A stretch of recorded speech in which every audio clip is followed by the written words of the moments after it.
تخيل معايا كده، تخيل معايا صحينا الصبح، لا قدر الله لا قدر الله سمعنا خبر وفاة ملك المغرب محمد السادس، محمد بن الحسن السادس. من المعروف ان المغرب عندها ملوك، يعني ايه؟ يعني ما عندهاش رؤساء، لا ملك. الملك عنده ابناء، الابناء بيبقوا اولياء عهد، وولي العهد بعد والده هو اللي بيمسك الحكم. فاللي هيحصل تلقائي كده ان ابنه ولي العهد ولي الحسن هو اللي هيمسك الحكم. فانا لما حللت شخصيتهم بعلم الفراسه اكتشفت شيء خطير جدا جدا جدا، ان مستقبل المغرب في خطر. ازاي يا ابو حميد؟ هقول لك. بص يا سيدي، انا لما حللت شخصيتهم بعلم الفراسه لقيت اللي هيجي دلوقتي. فتابع الفيديو ده للنهايه، لان هقول لك حاجات عن الملك وابنه ممكن تصدمك، وحرفيا هو مستقبل المغرب في خطر. طب مبدئيا احنا هنحلل شخصيتهم عن طريق ايه؟ عن طريق علم الفراسه. علم الفراسه ان انت بتحلل شخصيه الانسان عن طريق ملامح الوجه، شكل الجسم، الطول، حاجات كتير قوي. بس هنقتصر في الفيديو ده على شكل الوجه. طيب تعالى بقى نبدا بالملك محمد بن حسن.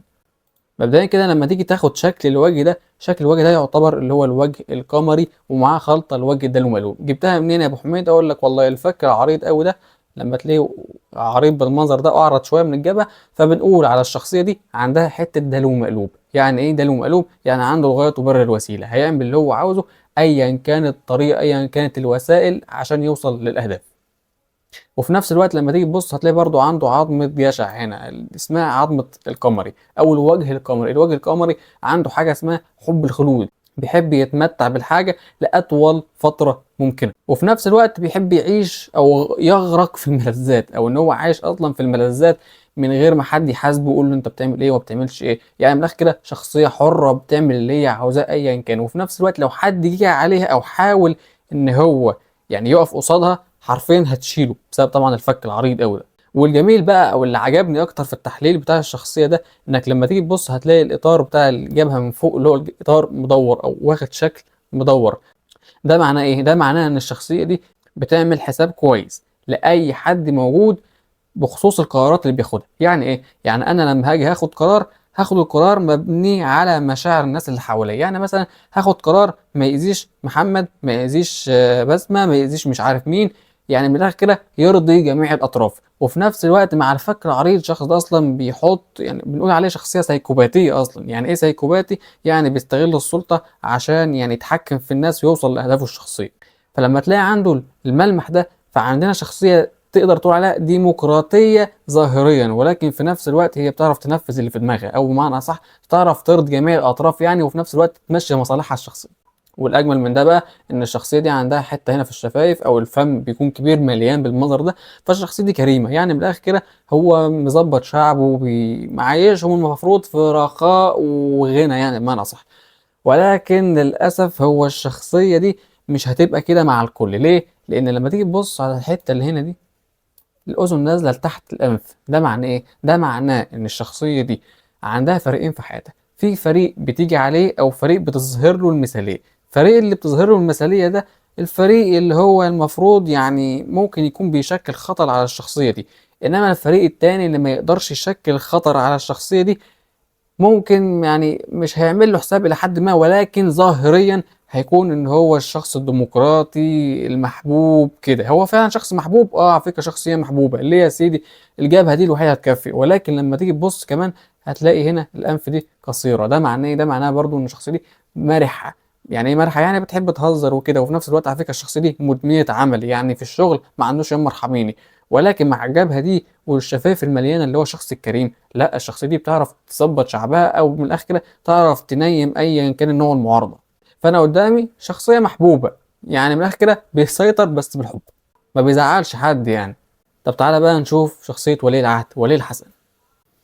مبدئيا كده لما نيجي نبص على شكل الاطار، بسم الله الرحمن الرحيم كده، مالكش دعوه بالاطار ده اصلا من بره شكله عامله ازاي. ليه؟ لان انت هتحس ان هو وجهه مثلث. هو وجهه لا مثلث ولا حاجه، هتحس ان هو وجهه دلو. هو لا وجهه دلو ولا حاجه.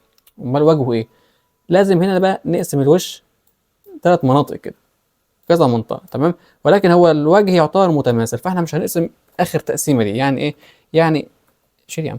يعني من الاخر كده لما نيجي نحلل هنلاقي ان الجبهه يمين وشمال زي بعض، تمام. ده اللي انا عايز اقوله. مبدئيا كده الجبهه دي بتقول ايه؟ بتقول ان الشخصيه دي وجه دلو. يعني ايه وجه دلو؟ يعني شخصيه تحليليه، شخصيه مستقلة التفكير، وفي نفس الوقت شخصية قيادية جدا بتدور ان هي يعني تبدع او تظهر ارائها الشخصية المختلفة. شخصية ذكية جدا خد بالك يعني. وفي نفس الوقت لما تيجي تبص على المنطقة دي هنا دي تمشي لحد ما وجه مستطيل، ليه؟ لأن الوجه يعتبر طويل. ولكن لما تيجي تبص على المثلث اللي تحت ده فعندنا كده إطار وجه الدونجوان. ده معناه إيه؟ ده معناه إن الشخصية دي بارعة جدا، بتعرف إن هي توظف مواهبها كويس وتستغلها كويس، وفي نفس الوقت بتعرف توصل لأي حاجة هي حابة تتعلمها بسرعة. او بمعنى صح الشخصيه دي ذكيه جدا، الشخصيه دي شاطره وعندها الاي كيو عالي. ولكن من عيوب الشخصيه دي انها ما بتقعدش في مكان معين، او بمعنى صح من عيوبها برضو ان هي من الشخصيات اللي صعب عليها يعني تقعد في مجال لفتره طويله، يعني من الاخر كده بتغير نشاطها من كل فتره والتانيه. ولما تيجي تبص بقى على منطقه الحركه اللي تحت هتلاقي الاطار بتاعه واخد جزء الوجه المربع. هو عنده مثلث تحت بس احنا قلنا انا بتكلم دلوقتي على وجه مربع.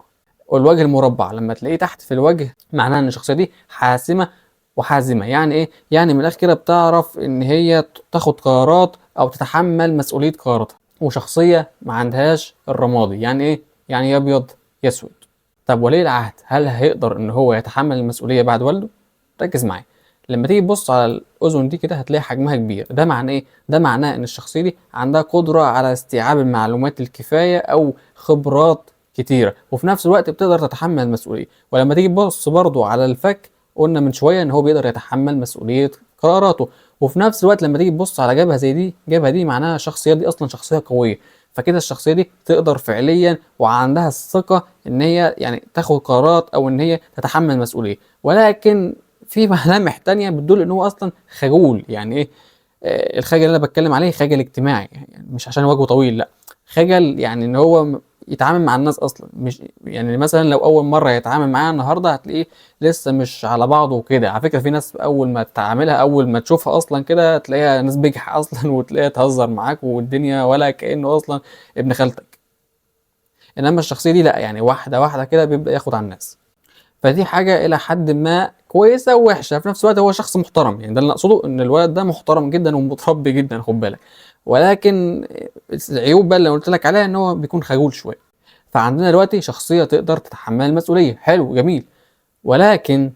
ولكن في مشكلة صغيرة، ايه هي؟ ان الشخصية دي عندنا حواجب تعتبر متقاربة، وفي نفس الوقت عندنا الحتة دي صغيرة. الحواجب المتقاربة معناها الخصوصية بتكون عالية شوية، او بمعنى اصح ان الشخصية دي عندها يعني في لازم يكون في مساحة بينها وبين الاشخاص، مش كل الناس ولكن في اشخاص لازم يكون في بينها وبينهم مساحة، او بمعنى اصح كده ما بيقدرش يتعامل مع قاعدة جماهيرية كبيرة او ناس كتير. بيحب يتعامل مع يعني ناس معينين ويتعامل معاهم كل مرة. ان هو يتعامل مع قاعده جماهيريه كبيره زي ما قلت لك كده، فالموضوع ده ممكن يكون مؤثر معاه شويه. وفي نفس الوقت لما تلاقي بقى النصره دي او الحته اللي هنا دي قصيره، او انا بتكلم على منطقه الشارب بالذات يعني صغيره بالمنظر ده، فعندنا شخصيه اولا حساسه وفي نفس الوقت ما بتتقبلش النقد، وصعب عليها ان هي يعني ايه تتعامل برضو مع قاعده جماهيريه كبيره.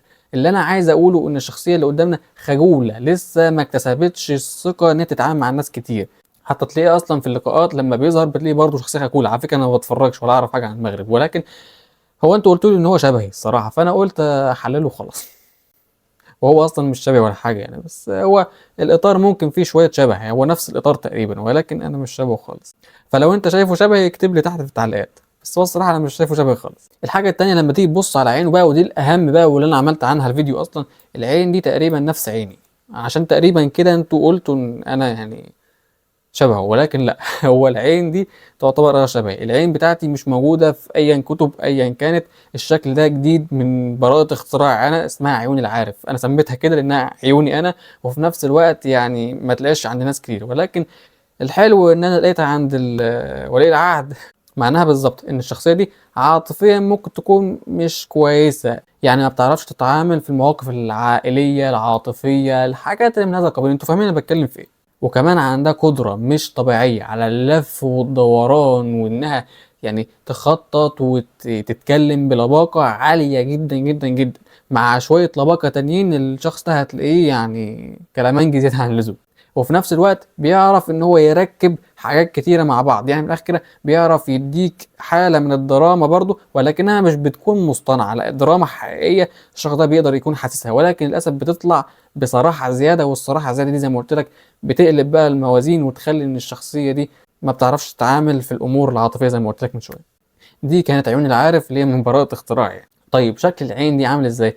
لو مش عارف بص لعيني، او اكتب لي تحت في التعليقات انت شايف شكلها عامل ازاي. في الفيديوهات الجايه ان شاء الله هبقول لك عليه. طيب لما تيجي تبص هتلاقي برضو عنده نفس الملمح بتاع والده، الشخصيه اللي بتعمل حساب للناس في اتخاذ القرارات، ودي حاجه حلوه. المفروض ان الواد ده يعتبر شخصيه محبوب. هو لحد دلوقتي محبوبه، وليه بقى؟ لان مش عشان بقى هو دمه خفيف، هو اصلا خجول ما بيعرفش يتعامل مع الناس، او ما بيعرفش يتاقلم مع الناس بسرعه. ده اللي انا اقصده، ان هو بيعرف يتعامل مع الناس عادي.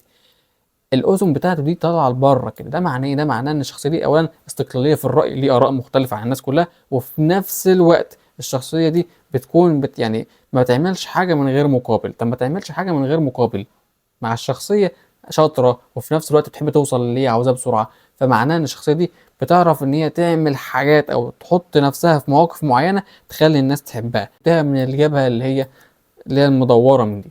وفي نفس الوقت لما تيجي تبص هتلاقي برضو عنده الشفايف برضو زي والده تعتبر كبيره، فالشخصيه دي كريمه. ولكن اللي انا من وجهه نظري ايه اللي هيحصل، ولكن للاسف الشخصيه دي زي ما قلت لك كده ما بتقدرش تحط نفسها في مكان لفترات طويله. فالشخصيه اللي قدامنا دي فالمزاجيه دي هتبدا تشتغل بعد ما يمسك الحكم، او بمعنى اصح كده هيبقى في بعض من يعني الصحوات وبين الهبوط، ولكن تقريبا هو نفس حكم والده، هيبقى هو. ولكن زي ما قلت لك هيبقى في الحته بتاعت الايه، الهبوط والصعود.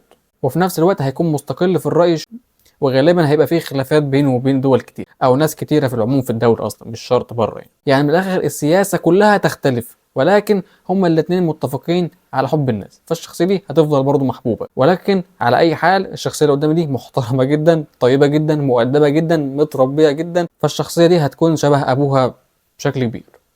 وبس كده يا سيدي، دي كانت شخصيه مولاي الحسن. قول لي رايك في التعليقات. سلام.